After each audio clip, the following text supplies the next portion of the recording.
Okay. Yeah, thank you guys for doing this. We're not picking anymore, so we wanted to be ready to get back up there and start being able to recruit as soon as the draft was over. So appreciate you adjusting your schedules for us. But it was an amazing day. We traded all over the place. It took 2 players. Really excited about both players, obviously.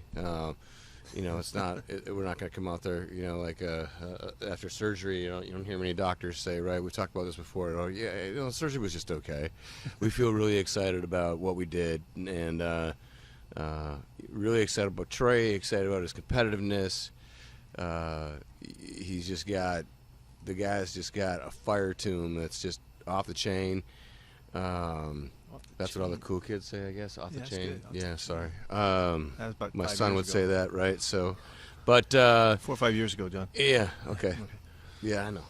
I apologize. And then Stone, too. We waited. It seemed like forever. We waited for Stone. We tried trading up forever to get him. Monster of a man, all business, pretty quiet. Not like a real vocal guy, but just a real professional that is a 2-year starter at Florida, big man, super long arms, hard for people to run the hump on him, and the guy runs the track especially well with our new offense. You can see him as a big person out there running and getting outside. So just really excited, proud of everybody upstairs and what they did, coaches, personnel guys. It was a very productive draft, and now we're getting ready to start the second phase of it. Speaking of focus, I am really impressed with Tim's focus, aren't you, John? Tim? Which Tim? Tim Booth, are you Tim okay? Man, I thought we were doing the cutout thing this weekend, so I thought I would just add to it. That's no cutout. That's real, isn't it? Funny. That's creepy. And yeah, look at Mr. Bell. He's outside at the golf course, I thought about doing it last night, but I didn't want to give you guys nightmares. Blink if you need help, Tim. Greg's out there playing with Trump. Ooh. Wow. I can't believe you're wearing a shirt that says a shirt that says Navy on. What's going on here? Army, Navy. We're proud of our military. Opposite is true, but okay. There you go. You lost the bet. There you go. Art, wait to be called on, please. Yeah, Art's fighting for airtime over there. I thought we were going by height. Corbin, get us started. That's the lowest ceiling I've ever seen in a house. Hey guys, there's so much talk this time of year about arm length and all the athletic testing and things like that, but how much does that stuff get thrown out the window to an extent when you're looking at a player like Trey Brown that week in, week out's playing against elite future NFL talent in the Big 12 and playing in the college football playoff? I think you said it perfectly. The landscape is what it is, and so, I'm sure Trey Brown would love to be, 6'2" and be, if he was 6'2", he'd be picked in the top 10, right? So, you can see him every weekend running all over the place in the Big 12 with all these receivers and all the speed that's out there and competing his tail off. Yes, we'd love to have, big corners and all that, and we did right when we got here. But you got to adjust to the times too, and there's only a certain amount of players that you can pick from, and more about the person, like we talked about last night. This guy's a true competitor. He's on the upswing. He's overcome a lot. Tulsa guy that's just he's got a confidence about him that's and a competitiveness that's that we love and we treasure. Jen? Two things on this. When you're looking at Stone, you said that you had tried to get him a couple of different times. What was your level of surprise that he was available today? And second, when he talked to us just a little bit ago, he said admittedly he's not as good in the run game as he is in the pass game. Is it a true run game, though, that he needs to prepare for, given what you anticipate the offense being under Shane? Wow. Well, yeah, you get that one? Yeah, that was. Thank you. That one was a challenging. That was a challenging one, John. I'm not ready for that one. Volley.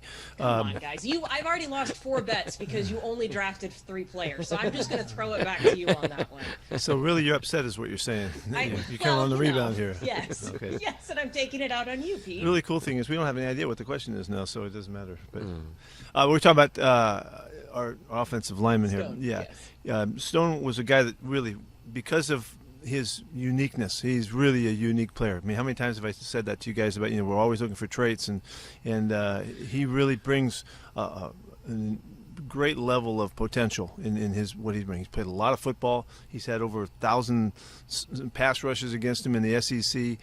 His numbers are really good. His stats are really good in pass protection. He can come off the football. He runs pretty well. He runs well for a big guy. So he moves all right. We just got to get him where he's coming off the football the way we want to. That means he's got front side blocks where he's got to reach really flashy athletes, and he also got to cut off big defensive tackles when the ball's going away. So he's shown the ability to do that, so we're not worried about his foot quickness in that regard. So we got to get him to play good and low. That's always the question with guys. He's 6'8", and so the guys are going to try to get up underneath him. But he's seen that from the best. We've got to watch him against the best that the SEC had to offer in the last couple of years, and felt really good about the potential for him to be a really good player for a long period of time. So we're excited about that. Yeah, Hutch went down to work him out. Hutch and Steve Hutchinson and Alonzo Highsmith were at the workout, and Hutch spent a ton of time with him. And he's not a real outspoken individual. He's just a real quiet, like confident, calm guy. He's not like he doesn't come off with like a he's kind of a professional. He just kind of shows up every day, and he's there trying to get better. And so coaches count on him. They believe in him. Really so great rapport, all that good stuff. So it's pretty cool to have Hutch spend as much time with him as he did, and obviously Aaron Heinlein. It was like those guys really had him nailed as a person. So yeah, he's not gonna be cruising around with his shirt rolled up and stuff like that, I guess. So like I do, which was a good it was a common theme. A jab at a buddy of mine, but Michael Sean, save us. Pete, where do you plan on playing Trey? He's a corner. He's going to play outside and start there, and we're going to see what he brings to the competition. He's played outside, throughout his years. Hasn't played inside as a featured nickel guy, but we know that he would have the ability to do that. I thought that the one-on-ones in the Senior Bowl were really indicative of his ability to stick to people. He went against really good receivers, really good one-on-one opportunities, and he can, whether he's playing inside or outside, he's going to do fine. But we're thinking of him as a corner to play outside. We didn't draft him as a nickel, if that's what you're asking. We did not. So is that just unique to him, or could you move guys like Marquise and keep DJ outside too, even though their arms aren't where the usual benchmark is? No, we can. You've already seen us. We've played with the tallest, longest guys you could play, and we've played with guys at the other end of the spectrum. And DJ showed really well. DJ's not the tallest guy in the world, but he's a heck of a football player, and he showed that he could find his way to get through it. Trey plays with a great aggressiveness and attack, and he's on. He's always after the football, very much like DJ plays, and so we'll see how that works. Remember that we also in free agency we signed a guy at 6'3", and Trey's over there 6'3" as well. So we haven't given up on any of our thoughts in the past. We're trying to find the guys that bring something special that can play the game, and they don't have to be all the same. And that's just the way it is. So we're excited about this guy. He's a special teamer as well, and he gets after it in the running game. He's a good tackler. So he's a well-rounded player. Thanks. Sure. Bob? Yeah, how do you guys feel about the offensive line right now? And sort of obviously with adding Gabe to it, who I guess we all assume is going to slide in a left guard, but otherwise you brought back a lot of guys from last year and everything. Looks like a lot of continuity there. Just sort of how do you feel about how that all came together? Yeah, we are pleased with where we are, in particular with the depth in the competition too. It's not just the guys that start. Gabe's going to play on the right side, and D-Lou will be on the left side, and bringing Ethan back, for a second year as a potential starter. The confidence that he'll gain from that will really help him. And like I've been saying, Kyle's going to be competing with him all along as well. I think Simmons did a nice job for us last year. Jordan did some good things when he played. That gives us good depth there. Philip Haynes looks to be through his injury issues and will come into camp ready to roll and compete too. It's Cedric Ogbuhi. This is a guy that really has the potential to be a big time football player. He's going to get a great chance to go with Brandon out there at the right tackle spot and compete, to the finish and see who wins the job, knowing that he can also play on the other side if we need him to, also as he did last year. So we feel really good about the depth of it and kind of the experience. Well, as always, you'd like these guys to get a good feel for one another, play together, and communicate really well, and that really comes to the center spot, and we'll get great leadership from Dwayne. So I think it's an excellent position for us. I think Greg lost his ball. Look, he's in the car now looking for it. You see that? Greg Bell? He's driving around. He's on the golf course. Now he's in a car. Yeah, his golf cart. He must have really shanked that sucker. Yeah, I did. Yeah. It's on another course. Matt? See, isn't it more fun when you just have 3 picks? I said that. I just told I'm at Okay. my son. Thanks, Greg. Matt? Appreciate it, Greg. Greg's in a hazard. Hey, Matt, how about we interview you? That's a Step Brothers. Hold that quote. look for a second, Greg. Yeah. Hey, Pete, you mentioned how you hit pay dirt with your first-round pick by getting Jamal Adams. I know, John, you said yesterday that you're going to spend a lot of today thinking about Gabe Jackson and Carlos Dunlop. Just 3 picks, none particularly high. How much different did this draft feel compared to other drafts you've had? It really did. It was unique is the word we keep using, right? And it was just very interesting to watch everybody work their way through this draft and to talk to other teams and how they viewed things and how they felt about their team. I think as we spoke on our pre-draft press conference a couple of days ago, same thing. We're going to be approaching this now like, okay, who's going to be letting people go after the draft? What does that look like? The different phases of free agency, and so it was definitely an odd year. There's still a bunch of free agents, not free agents, but for us, free agents, rookie free agents that we're really interested in. Thanks. John? Was that good enough, Matt? Because we just wanted to know, because you were judging our press conference the other day, how convincing Pete was and everything. I just want to make sure that was okay for you. Because next time we're going to interview you. I'm looking forward to that. That's from Step Brothers. Go for it, right? That was a 6 out of 10. I'll give that one. Okay. Yeah. You'll be wishy-washy. We'll like give the you your rest of grade them. in a couple of weeks, dude. Looking forward to it. Sounds Are we done like a now? challenge. Okay. Jeez. Pete, when Trey was talking to us, he said on special teams he's looking to destroy people, I think was the phrase he used. Just what did you see out of him on special teams, and just kind of what kind of impact player could he be there right away? He's a one-speed guy. He goes all out, and he really does throw his body around, and it shows up on special teams when he gets his ops. He came across. We heard his interview as well, and he came across with the confidence and the cockiness that is necessary quite often in the makeup of the guys that play out there, and he's not gonna be wowed by any of it. I'm sure there'll be guys ready for the challenge in camp when we get rolling, and one of them wears number 14. He don't care who it is. He's going to go against them and make it a battle. DK will look forward to it, and that's what we need to play to find your best. You need the competitiveness, and that's why the kid really fits. So we think we can really be in a very fortunate situation with him in the competition right now. Joe Fan?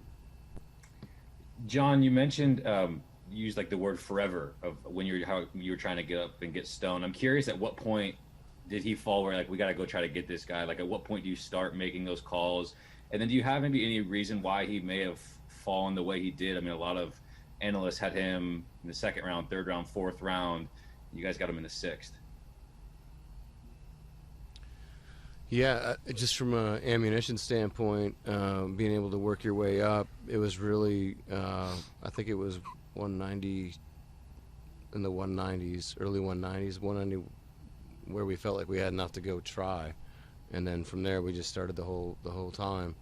There was a situation where we we could have gone back, and then with we even further after we worked with Tampa to see if we could get Trey a little bit later, which we just decided that was not the thing to do. We needed to just pick Trey, but with the thought of acquiring another pick to try to get up to go get Stone.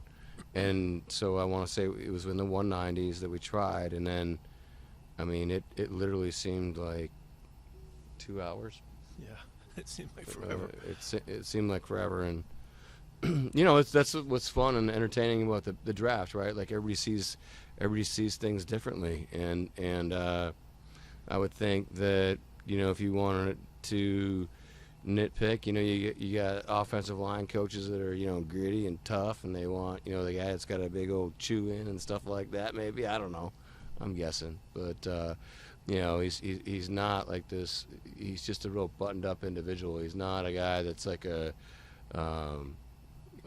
not tough, but just from a personality standpoint, he's just kind of quiet. And Hutch talked about this a lot, playing next to Walter. Walter was never a guy that, I'm not comparing him to Walter Jones, so don't do that, Joe. Okay, but you guys have been around Walter. He's just a real easy, laid back, quiet guy. And I remember when he was coming out of Florida State, he was only there for a minute. He was a one and done guy, and people were very concerned about the personality because he was just such a nice, easygoing dude that was really quiet, and he did a pretty good doggone good job, right? So, and maybe that's the only reason I could think of. Stone told us that maybe the knock of his run blocking not being as good as his pass blocking was fair, but he said they didn't run the football a lot at Florida. Yeah, exactly. It's hard to tell. That's hard to tell. The first game I ever saw him play was against Georgia. That defense is pretty good, right? And so here he's out there blocking, all these guys that are, big time draft picks, some older guys, younger guys, and he didn't flinch. So Georgia was probably his most impressive game. Thanks, John. Tim? John, you mentioned Hutch a couple of times. What did he add to the evaluation process on Stone specifically? And then also your depth at linebacker. How do you both feel about that coming out of the draft? And is that something you need to address going forward? I got Hutch. You get the line. Okay. Yeah. So, we're really blessed to have Steve working with us. He focuses on the offensive line. He gives us a really fresh opinion on guys. We try to get him out as much as we possibly can to spend time with the guys, taking them, out for a cup of coffee or dinner or whatever, and talking to offensive line coaches, and then being able to really put his hands on them in the spring. And he's a very, very clear-thinking individual. He knows what he likes. He knows what it takes. I was blessed to be around him when we drafted him in 2000, and he's just a blast to be around. He knows exactly how to communicate his thoughts, and Pete and I were talking about earlier today. Like, he can go through everybody. I don't know who was more nervous there for a while, like Pete or Hutch, and I'm like, man, you guys need to stop, walk cruising around in front of the table. I'm like, was it nerves? They're making me dinner, yeah, or they're making me dizzy. John. So, you guys weren't making me dinner, were you? No, making me dizzy. So, yeah, and then the linebackers. Yeah, well, we have a group of linebackers that we can really count on, and we like our guys and how they play, and really the fact that we have flexibility there too. But it is a competitive opportunity for young guys to come in, trying to get on this team and be part of it and be part of special teams and all of that.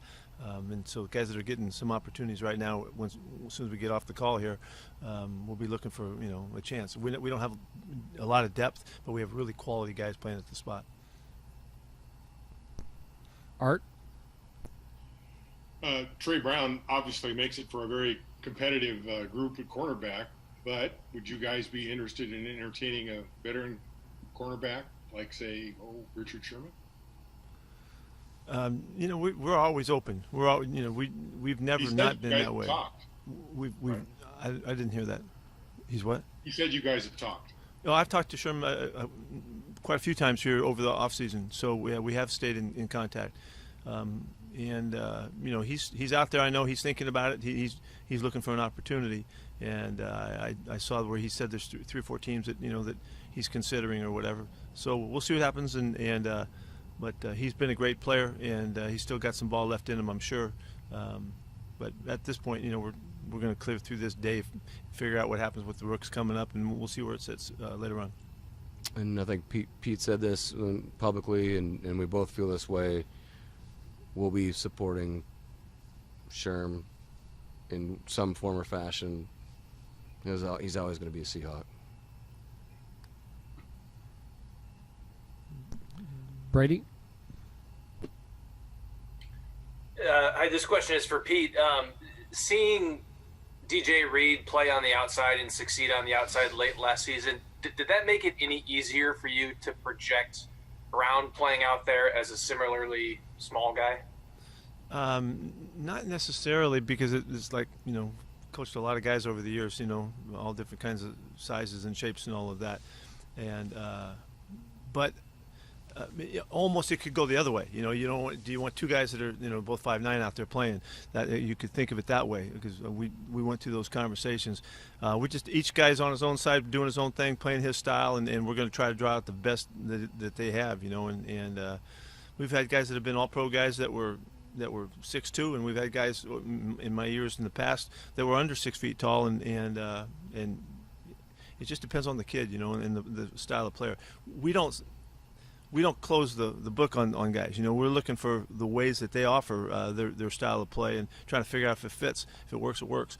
But I would say that the fact that DJ did such a nice job, it gave us a little bit more of a kind of a mold of guys. Guys that would, if the guy is a smaller guy, what is his style of play like? And what does it take to be a smaller guy that can be successful? And one of the criteria that we talked about this extensively in the offseason was that they got to have this mentality about them, that they go for it and they're aggressive and they make plays almost because they can, because of the way they are athletically, and to open and make sure we have an open appreciation for that kind of play. And I think DJ, just like Russell helped some other quarterbacks, DJ will help some other cornerbacks, here. And I don't think that that's a wrong statement, but we're still going to look at these guys individually and see what they got. And I can't wait. We've got some real comp now coming up. It's going to be really important to us moving forward.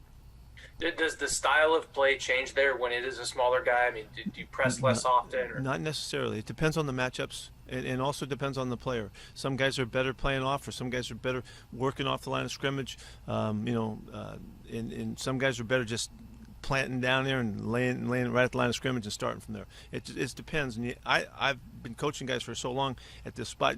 You have to be open to their style, and we have to kind of find that out with the new guys that come in. We had to do that with DJ. How much would he be on the line of scrimmage? How much would we mix and all of that?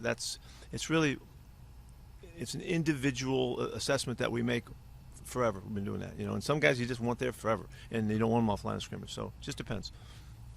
Thanks. Sure. Curtis? Yeah, Pete, kind of big picture right now, how do you feel like the roster sits for you at this point in time with the moves you have made and the draftees you've added? How much do you think you'll still be working through, like, the veteran free agency that's still out there after the draft and all of those sorts of things at this point? Really, I thought this offseason was really successful at situating the roster where we felt good going into the draft. And part of the draft, and John was, helping me be prepared mentally for this all along, without the normal volume of picks, that we needed to make our moves and make our decisions early to make sure that the roster was situated well. We made it through that offseason and came to the point where we felt like we had guys at every spot. We didn't have any holes going in. We didn't have any glaring needs. We had concerns and issues for depth and competition and all that. So we have firepower. We've got big plays. We got pass rush now. We've got the leadership. We just and we have depth, and we have competitive depth, which always helps you bring out the best in guys. So we're situated very well right now. If the new guys and a couple of these free agents that have a shot can come in here and make a spark and add something to us, give us a little flash or something here on special teams or whatever they can bring, we're going to be a very, very competitive team. I have no hesitation in saying that. So I'm excited about that. The last part of this is that we're never going to pass up an opportunity to be involved and competitively involved in everything. John does an incredible job. There's nobody that's done it better than John over all of these years to continue to take advantage of every opportunity that comes along. There'll be one after the, kind of whatever the fallout occurs, as guys put their rosters together, that we'll be sitting right there on the fence ready to jump, and hopefully we'll see a couple things that might help us out. But we'll be ready for it. We won't miss that opportunity for sure. Bob? Yeah, just wanted to ask about a couple of other guys. Quick, Marquise Blair, obviously he's played both safety and corner. When he gets back healthy, where do you see him fitting? And then Darrell Taylor, just with the linebacker depth, is there any chance he could play strong side linebacker at all? Or And Darrell Taylor, okay, gotcha. Yeah, Marquise is doing great. He's ready to get back to working, so he should be in great shape, ready to compete. I think you asked about his versatility. If you watch this, he can play both safety spots, and he does play on the slot and nickel. We started the season with him when we were really with great anticipation what we could do with him there in terms of the pressure that he could bring off the edge, the tackles that he could make, as well as the disruptive type of coverage style. He has a unique coverage style that he plays on the slot there when he does. So we're wide open with whatever he brings. We're really looking forward to it, and even more so once we acquired Jamal and we saw what Marquise could do, and we have those guys on both sides of the nickel package. It was really with great excitement we went into the season. Unfortunately, Keith got hurt, and then Darrell Taylor. Ugo, yeah, Ugo plays the same spot. He has a totally different way of playing the game, and he has his own flair and playmaking ability and take a shot, kind of like as DJ does in that kind of mold that we're creating here. So that gives us really good flexibility because you see Ugo play on the back end at safety, both spots as well. Darrell Taylor does give us some flexibility. We saw him in college play on the edge quite a bit where he did some dropping, he was in coverage. We have that as part of what we're counting on as he comes to us and we get him out there on the field and really kind of fit him in. But we do have to still uncover some of that because we have not had the real chance to really get the work that we need to make those assessments. But very versatile football player, and we're wide open to whatever he can do. Couple more, Brady. Hey Pete, could you please elaborate on? You made a comment about how Forsyth's athleticism fits into Waldron's offense. Could you tell us how? I don't know if I exactly said you talked that. about, I think, getting him out. Yeah, no, we've seen him move. He runs well. For a big man, he runs well, and so he can block on the perimeter. We've seen him get out and stay on his feet. He does not on the ground much at all for a big guy. He's got good coordination and all that, and like I said, he does run well. You wouldn't think a guy that tall would be as fast as he is. But I don't think that there's going to be any restriction. What the benefit that Stone has is he gets to learn from one of the best players in the league, in Dwayne Brown, and he's going to be able to study with him and work with him. Dwayne will take him under his wing, I know, and teach him all the ins and outs of this position, as well as demonstrate what it is to be an effective perimeter run blocker and all. I mean, Dwayne's been famous for that stuff for us. This will be a really competitive opportunity for Stone, but the big part of the competition is he has this great example right there in front of him to show him how to play the game. So this should work out really well. Last question, Greg Bell. Yeah, guys, Richard Sherman didn't leave the happiest camper a few years ago. When did that relationship get back to where you would like it to be, where you now talk frequently and his return could be a possibility? When did that swing? To me, it was never not like that. Yeah, I think it was blown out of proportion. Yeah, I think that's something that gets read into more so. Sherman and I have always shared thoughts about stuff, and as we go through the different cycles of things that have happened in the league and what's going on around the country at times, and we have stayed in touch for a long time.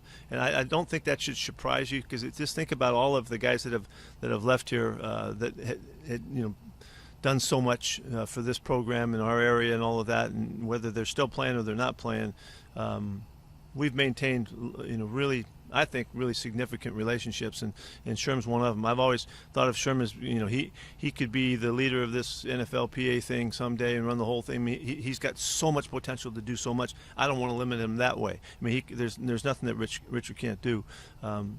And fortunately, we've had a really good relationship, and it's been fun to follow him. And I give him crap whenever I can about games when we're playing or whatever's happened and all that, and he'll turn around and do the same with me.